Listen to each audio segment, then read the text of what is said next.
నమస్తే, welcome to ANCT news. ఇక వార్తల్లోని వివరాలు. కుల మతాలకు అతీతంగా భద్రాద్రి కొత్తగూడెం జిల్లా సత్యనారాయణపురం అటవీ ప్రాంతం ఇల్లందు సమీపంలోని సత్యనారాయణపురం అటవీ ప్రాంతంలో నిర్వహించబడే హజరత్ నాగుల్ మీరా మౌలా చాంద్ దర్గా ఉరుసు ఉత్సవాలు ప్రారంభమయ్యాయి.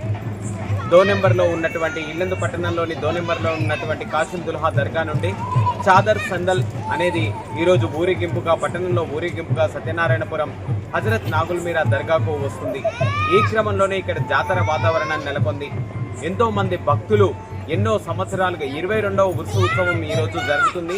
ఎంతోమంది భక్తులు వేలాదిగా ఈ ఉరుసు ఉత్సవంలో పాల్గొనడానికి తెలంగాణ, ఆంధ్రప్రదేశే కాకుండా ఛత్తీస్గఢ్, యూపీ తదితర రాష్ట్రాల నుండి కూడా భక్తులు ఇక్కడికి హాజరవుతూ ఉంటారు. కుల మతాలకు అతీతంగా జరిగే ఈ కార్యక్రమంలో ఎన్నో రకాల నైవేద్యాలను హజరత్ నాగుల్ మీరాకు సమర్పిస్తూ ఉంటారు.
फटा फटा फटा दी वो बच्चा जरा हटम्मा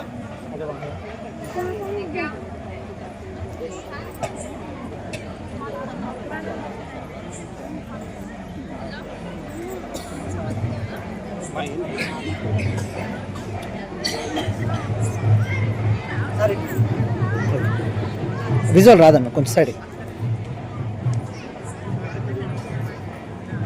చూస్తానులే.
ఇక్కడ నాగుల మీద 1976 నుంచి నడుస్తుంది. ప్రతి సంవత్సరం అంచెలంచెల నుంచి పెరుగుతుంది. కానీ ఇక్కడ నమ్మకం ఏంటంటే ఇక్కడికి వచ్చిపోతే మంచి సంతానంలోనికి సంతానము, జాబులోనికి జాబులు, ఇబ్బందులకి ఇబ్బందులు. ఇక్కడ మంత్రాలు తంత్రాలు ఏముండవు, ఓన్లీ భక్తి. హిందువులకు వేరే వాళ్లకు సంబంధం లేకుండా, అన్ని కులాల మతాలు లేకుండా ఇక్కడ ఇబ్బందులు జరుగుతుంది. నిశ్శబ్దంగా పాటించి అంచెలంచెగా పెరుగుతుంది అని తగ్గడం అనేది లేదు. హజరత్ కాసిం దుర్గా నాగుల మీరా అనే దేవుడు రోనమ్మ నుంచి రోనమ్మలో జరుగుద్ది, ఇక్కడ జరుగుద్ది. హజరత్ మీరా, ఇక్కడ నాగుల మీరా హజరత్ మీరా. ఇవాళ సంగల్ ప్రోగ్రాం. రేపు ఉదయం నుంచి ఊరేగింపు బయలుదేరి ఊరు మొత్తం తిరిగి సాయంకాలము 8 గంటల వరకు ఉంటుంది. నైట్ మొత్తం జరుగుతుందన్నమాట. వేరే ఊళ్ళ నుంచి, జిల్లాల నుంచి అంచెలంచెగా జిల్లాలు పాకుతుంది. కానీ తగ్గటం అనేది జరగలేదు. ఇక్కడ ప్రసాదము తీసుకుంటే దాని టేస్ట్, తిరుపతి టేస్ట్ ప్రసాదం ఎట్లుంటుందో ఇక్కడ కూడా అట్లే ఉంటుంది. అంత టేస్ట్ ఉంటుంది. ప్రసాదం కోసం వస్తున్నారు. ఎంతమంది, ఎన్ని వేల మంది వచ్చినా కూడా ఉదయం నుంచి రాత్రి 12 గంటల వరకు భోజనాలు సౌకర్యం కూడా జరుగుతుంది. భోజనం అంటే ప్రసాదం. ఎవరికి ఎలాంటి ఇబ్బంది లేకుండా ఇన్ని సంవత్సరాలు ఏ ఇబ్బంది లేకుండా జరుగుతుంది. విఐపీలు కూడా మంత్రులు వస్తున్నారు, ఎమ్మెల్యేలు వస్తున్నారు.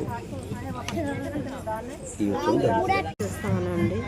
అట్లా ఇక్కడ చెప్పారు, ఏం అనుకున్నా కూడా అవుతుందంటే ఎక్కడో వెళ్ళాములే అన్నీ చేస్తారా అనుకుంటే లేదు అనేసిగా దొట్టిగా ఇంట్లో అనుకున్నామండి. అనుకున్న పని అయిపోయినాక మళ్ళీ వెళ్ళాలి. కళ్ళలోకి స్వామివారు అగబడేది. వచ్చి ఒట్టిగా ఏం చేసుకురాలేదు, వచ్చి ఆయన చూసి దర్శనం చేసుకోగానే తగ్గింది. ఇక అప్పటి నుంచి మా నమ్మకం అనేది నిజమైపోయింది. అట్లా వచ్చేస్తూ వస్తూనే ఉన్నాం. వచ్చేటప్పుడు ఇంతనా అనిపించింది. అడవిల నుంచి నడుచుకుంటా ఆటోలు, దారి అవన్నీ ఏం లేకుండే. అసలు జనాలు ఎట్లా పెరుగుతూ పోయినామో అందరికీ అన్ని సౌకర్యాలు కూడా అట్లా పెరుగుతూ పోతున్నాయి. అన్ని విధాలుగా అసలు ఏ బాధతో వచ్చినా కూడా ఈ వారం వచ్చే ప్రతి శుక్రవారం కూడా మంచిగా జరుగుతూ ఉంటుంది. ఈ వారం ఏదైనా కష్టంతో వచ్చి ఈ బార్డర్లోకి అడుగు పెట్టామో లేదో మళ్ళీ వారి శుక్రవారం వరకు వాళ్ళకి ఏదో ఒక రూపంగా ఆ సమకరం అనేది అవుతూ ఉంటుంది. అలా తోటి నుంచి మళ్ళీ జనాలు అట్లాంటి మా పని అవుతుంది అన్నట్టుగా వస్తూనే ఉంటారు. ఇక ఉరుస్ పండగ అంటేనే మనకు ఇక లెక్కలేనిది అభిమానంతో జనాలు ఎక్కడెక్కడో అంతులేదు. ఈ సంవత్సరం లెక్క చేద్దామా, కౌంటింగ్ అవుతుందా ఇంత అనేది లేదండి. అసలు ఆఫ్ చేయాలంటే మనం కంట్రోల్ చేయలేం. పబ్లిక్కి మొత్తం ఆఫ్ చేస్తూ ఉంటే మనం ఎంతమంది ఉన్నా కూడా, ఎంత సభ్యులు వచ్చినా కూడా కంట్రోల్ చేయలేకపోతాం. అందుకే వచ్చే వాళ్ళు వస్తూనే ఉన్నారు, చెల్లేసే వాళ్ళు వెళ్తూనే ఉంటారు. అసలు ఈ దర్గాకు అనేది వస్తే ఒక పుట్టింటికి వచ్చినట్టు ఉంటుంది సౌకర్యం. అమ్మగారి ఇంటికి ఎంత బాధతోటి ప్రతి ఆడపిల్ల కూడా వెళ్తుందో అంత బాధతోటి వచ్చినాక మన తల్లిదండ్రులతోటి ఎట్లా చెప్పుకుంటామో మా హజరత్ తోటి కూడా అట్లా చెప్పుకుంటే అమ్మ నాన్న ఎలా తీరుస్తారో మా హజరత్ కూడా అట్లనే మా కష్టాలు అనేది వెళ్ళిపోతూ ఉంటాయి అనేది ప్రతి ఒక్క నమ్మకం. అది అవుతుంది అనేసి ఇప్పుడు నాకు ఇది పని అయింది, నీకు ఆ పని అయింది అంటారు. జాబ్ గురించి అనుకున్నా కూడా, పెండ్లీల గురించి కానీ, సంతానం గురించి కానీ, ఆరోగ్యపరంగా కానీ, దేని గురించి అయినా అనుకున్న పనులు మొత్తం అవుతూ ఉంటాయండి. అమ్మ ఒడిలో వచ్చి ఎట్లా కూర్చొని కష్టమని చెప్పుకొని సంతోషంగా అమ్మ నేను సాయం చేస్తా అని పిల్లలకి ఎట్లా తోలుతారో ఇక్కడ అట్లా తోలుస్తున్నారండి. మా సార్ లక్ష్మీనారాయణ సార్ ఉన్నంత వరకు అయితే మాకు ఈ హజరత్ తరపున కానీ ఇట్లా నుంచి కానీ దేని గురించి కూడా లోపు అనేది ఉండదండి. ప్రతి ఒక్కరికి ఊరిన దేశాలకు ఎక్కడెక్కడికో పాకిపోయిందండి. ఎంతమంది నుంచి ఎట్లా వస్తున్నారా అంటే అరే దేశం నుంచి ఆ దేశం నుంచి అన్నట్టుగా అసలు అంతులేని ఏ భాష అనేది ఏది అనేది తెలియకుండా వస్తున్నారు. అసలు ఈ భాష కూడా అర్థమయ్యేదే కానీ వాళ్ళకి ఆ నమ్మకంతో ఈ పని అవుతుంది అన్నది మాకు ఇవాళ ఈ వారం వస్తూ ఉంటారు. మాకు పని అయిపోయిందని మళ్ళీ సంవత్సరం వరకు దేని గురించి అనుకున్నా కూడా ఆ పని నుంచి వస్తున్నారు. ఇక్కడ మళ్ళీ కుల మతాలు అభ్యంతరం కూడా ఏముండదండి. వేద పండితులు వచ్చి సీతారాముల పట్టాభిషేకం అది కూడా చేసుకుంటూ ఉంటాం. 41 రోజు మోహరం అవుతూ ఉంటుంది. మేము అందరం కలిసి అన్ని పండుగలు కూడా చేసుకుంటూ ఉంటామండి. ఎప్పటి నుంచి వస్తున్నారు? 25 ఇయర్స్ నుంచి వస్తున్నారు. దారి కూడా లేదండి. ఆ రోజు ఇక్కడికి దారి కూడా లేదు. అన్ని బండలు మహా ఇబ్బంది. అసలు ఎందుకు మీకు ఇక్కడ నమ్మకం ఏర్పడింది? ఒక్కసారి వచ్చాయి నేను వెరీ ఫస్ట్ టైం వచ్చినప్పుడు చిన్న సార్ నాకు ఏమి లేదు, చిన్న కోరిక వచ్చాను. అది నాకు ఫలించింది. నాకు అప్పటి నాకు మహా నమ్మకం అనమాట. ఈ నమ్మకాన్ని నేను మమ్మీ చేయకుండానే ప్రతి సంవత్సరం వస్తాను. ఎవ్రీ ఫ్రైడే వస్తాను. బట్ వెరీ స్పెషల్ ఏంటంటే నాకు చూసినప్పుడు తప్పకుండా వస్తాను. నేను తప్పకుండా వస్తుంటాను. దట్ ఏంటంటే ఇది అన్ని మతాలకు, కుల మతాలకు అతీతంగా జరుగుతుంది ఇక్కడ. హిందూ లేదు, ముస్లిం లేదు, క్రిస్టియన్ లేదు, అందరూ వస్తారు ఇక్కడ. భక్తితో వస్తారు. వారి భక్తి ఏ విధంగా అయితే ఉంటుందో అదే విధంగా వీళ్ళు ఇక్కడ వాళ్ళకు ఏర్పాట్లు చేస్తాము. వాళ్ళకు ఫలితం దక్కుతుంది. వాళ్ళు ఏది కోరుకుంటారో వాళ్ళకి ఫలితం దక్కుతుంది. సార్ ఏమన్నారు, మీరు ఏం కావాలో కోరుకోండి అంటారు సార్. చాలా సింపుల్గా ఉంటారు సార్. ఆ సార్కు చెప్పాలని చాలా చెప్తాను నేను. బట్ చాలా సింపుల్గా ఉంటారు.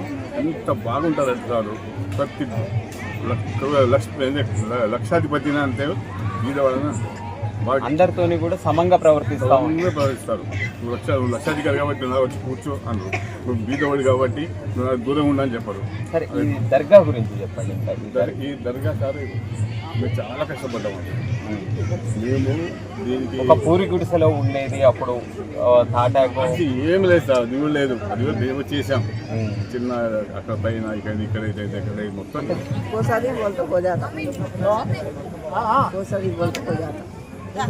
మొత్తం अच्छे पीरा अच्छा आदमी आते दरगाह जो बात हम बस